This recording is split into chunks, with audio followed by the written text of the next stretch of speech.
We're going to jump straight into the text from where we left off at our last study. And we're in the great book of Daniel, chapter 8, starting at verse 13. Then I heard a holy one speaking, and another holy one said to that certain one who was speaking, "How long will the vision be concerning the daily sacrifices and the transgression of desolation, the giving of both the sanctuary and the host to be trampled underfoot?" At the time of Antichrist's rule, after the abomination of desolation, after the desecration of the temple, when the Antichrist will set up his image in the Holy of Holies, there will be 3.5 years of the greatest tribulation in human history. At this point, in the Hellenistic Seleucid reign of the 2nd century BC time of Antiochus, one angel asks another for the length of time that will be served for the transgression. In simple terms, how long will the judgment against the people of Israel last? Verse 14, and he said to me, for 2,300 days, or 6 years, 6.38 years. Then the sanctuary shall be cleansed. In 171 BC, Antiochus began a process of Hellenizing Jerusalem, infiltrating the culture of Judea, the city of Jerusalem, the temple worship, even the high priesthood, with detestable Greek heathenism. In 167 BC, he set up a statue of Zeus himself in the Jewish temple, offered a pig sacrifice, and defiled the temple. During this time, a man by the name of Judas Maccabeus, called the Hammer, and his 4 brothers led a Jewish revolt. Their uprising would forever be remembered as the Maccabean Revolt. They're the good guys. In 165 BC, they overthrew their Seleucid overlords, cleansed the temple, relit the menorah, and rededicated the temple. This event is celebrated to this day, called the Feast of Dedication, or the Feast of Lights, or Hanukkah. This 2,300 days was the time of the Seleucid defilement of Jerusalem, the temple, and the Hellenizing of the priests. Many have tried to identify the start date for this 2,300 days, but I believe it's problematic to date or locate on our modern calendars. This period lasted 2,300 days, a bit under 6.5 years, and ended with the rededication of the temple. I take the number quite literally and don't understand why people try and turn these days into years or do all sorts of other strange mathematical computations with this number. It's worth noting that a Baptist preacher of the 19th century, William Miller, took this very verse and converted the days into years with no scriptural grounds whatsoever to do this. Then after a series of complex computations, he came to the conclusion that Jesus would come back on the 22nd of October, 1844. How crazy. Many thousands of enthusiastic Millerites went up to a hilltop in the United States expecting the coming of the Lord. Eventually, they left the hilltop disappointed and reworked their calculations. They decided that there was a heavenly, spiritual cleansing on that day rather than a physical return of Jesus. Some of his followers eventually formed what we know today as the Seventh-day Adventists. And the Seventh-day Adventists continue on with this nonsense interpretation. I tell you this simply to advise you to be careful when dealing with Bible prophecy. You can be very sincere in your studies of the Bible, but like with Miller, you can be sincerely and totally wrong. There are many crazy interpretations of Bible prophecy. In this age of the internet, any crackpot can preach from their computer terminal in their garage to the world with a tinfoil hat on. So just be careful. Then it happened, verse 15, when I, Daniel, had seen the vision and was seeking the meaning, then suddenly there stood before me one having the appearance of a man. And I heard a man's voice between the banks of the Ulai, who called and said, Gabriel, make this man understand the vision. Who is Gabriel? He's God's big news herald. His name means God is my strength. He's never described as an archangel in the Bible. It's in the non-canonical book of Enoch he's given this title. With the exception of fallen angels, Gabriel is one of only two angels named in the entire Bible. Michael is the other, the hero or great war-winning archangel. Gabriel appears to Daniel twice. He also appears to Zechariah, the father of John the Baptist, and also to Mary. Remember, he's the big news angel. If Gabriel is the announcer, the message is extremely important. Scholars have had centuries to study this vision and still come up with some strange interpretations. So little wonder this vision required the expertise of God's big news herald, Gabriel, to interpret. Verse 17, so he came near where I stood, and when he came I was afraid and fell on my face. But he said to me, understand, son of man, that the vision refers to the time of the end. Being in the visible presence of an angel is a terrifying thing. Daniel was so afraid he fell on his face. And the next verse tells us he fell on his face unconscious. He's knocked out by the presence of this angel, hinting at just how frightening and powerful angels really are. Forget the soft, baby-faced, naked, pleasant images of winged, human-like creatures sitting in clouds, playing harps. We've already seen how terrifying he was to Daniel. Imagine if Gabriel was angry and coming to fight. Gabriel is terrifying when he comes in peace. Gabriel's statement that the vision refers to the time of the end is also critical. This hints to us that the vision doesn't just speak of Antiochus Epiphanies, the little horn of chapter 8, but that Antiochus is a foreshadowing of the Antichrist who will appear at the time of the end of the Gentiles. Verse 18, now, as he was speaking with me, I was in a deep sleep with my face to the ground, but he touched me and stood me upright. And he said, look, I am making known to you what shall happen in the latter time of the indignation. For at the appointed time the end shall be. Notice also Gabriel won't have a man bow before him. He had to bring Daniel back to consciousness before standing him on his feet.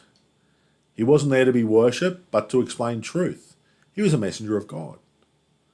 In verse 19, Gabriel hints again that this vision has a larger horizon than simply the Antiochus atrocities.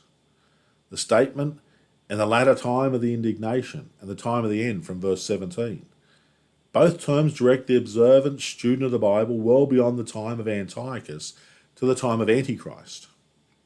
Indignation is a reference to God's anger towards Israel, and the greatest time of the outpouring of the wrath of God is during the time of Jacob's trouble, the Great Tribulation. Israel's final chastening will occur at this time.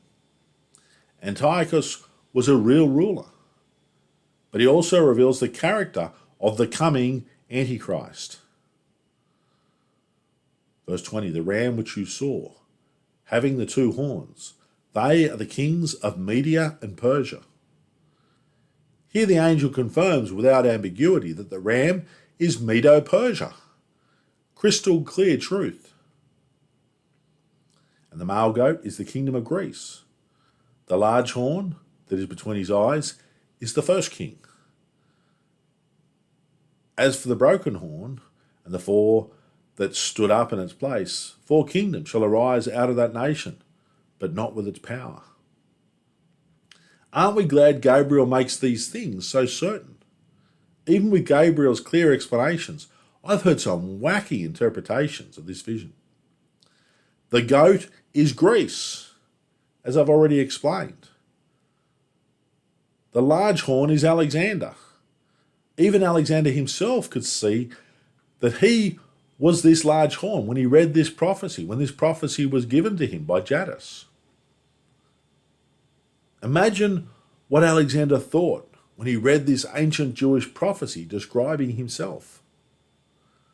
The 4 horns is the division of Greece after the death of Alexander into 4 lesser powers. This really is very simple, yet some Bible students twist themselves into knots, trying to reinterpret Gabriel's clear and simple explanations.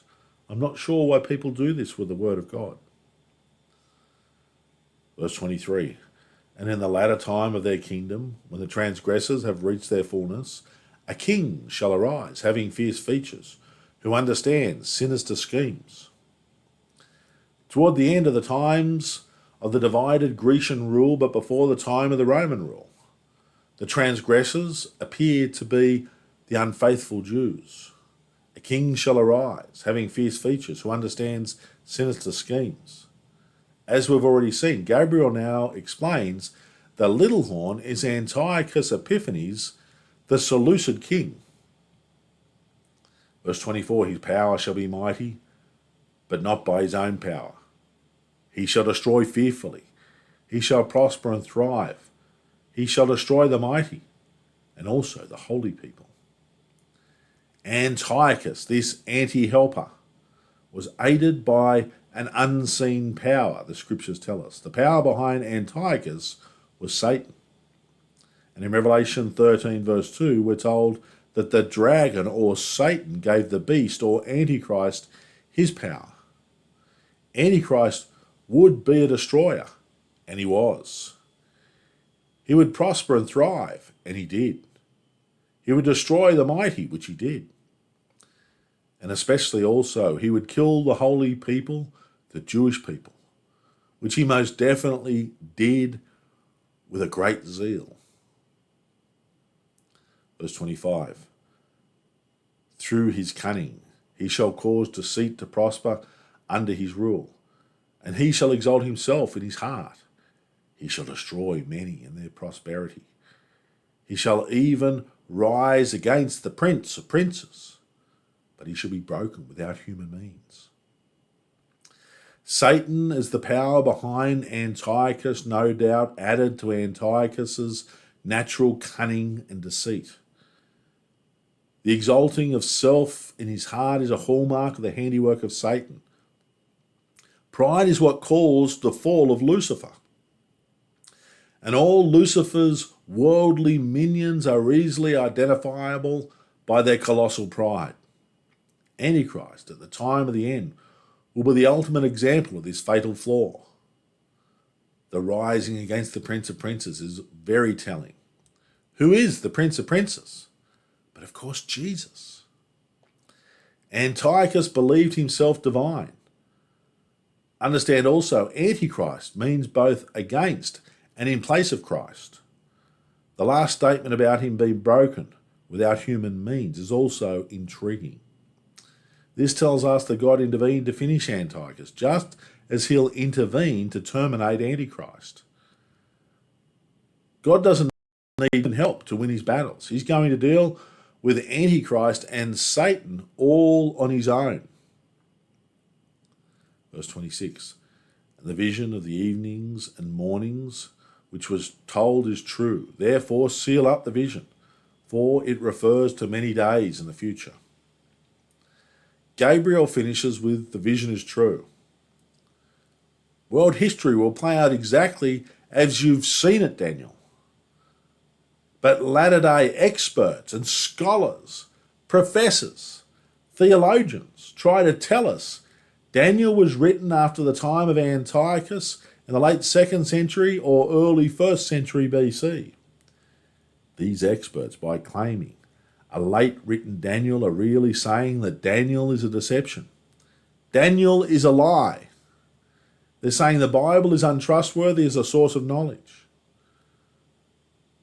I don't know where you stand, but I'm happy to shout it from the rooftops.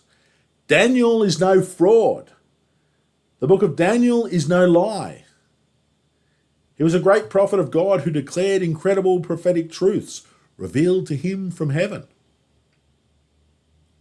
And his words reverberate through the millennia that our God is great, our God is all-powerful, our God is all-knowing.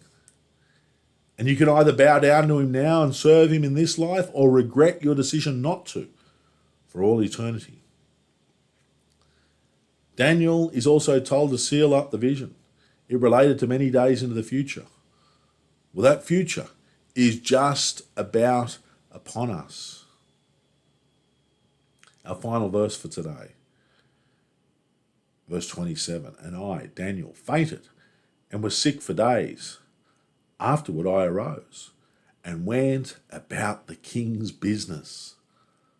I was astonished by the vision, but no one understood it.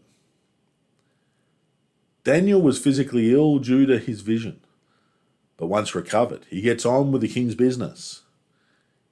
It's interesting that no one else understood Daniel's vision. Not much has changed in over 2,500 years. There still remains tremendous and great ignorance of Daniel's visions. There really is no excuse for us today not to study and understand Daniel's visions. These prophecies of Daniel are not easy to understand. Their interpretations will not come easy. Part of the reward we receive in understanding is the time we have to spend investigating before we can understand. And if we dedicate the time, we'll be better equipped to start putting the chapters of Daniel together and live each day with a stronger desire to serve Jesus. The chapters of Daniel are layered prophecies. Additional information is added to the bigger picture with each vision or prophecy laid out. Once we start decoding these prophecies and understanding them in the light of broader scriptures, we'll certainly be better equipped to arise and get on with doing the business of the King of Glory. Amen.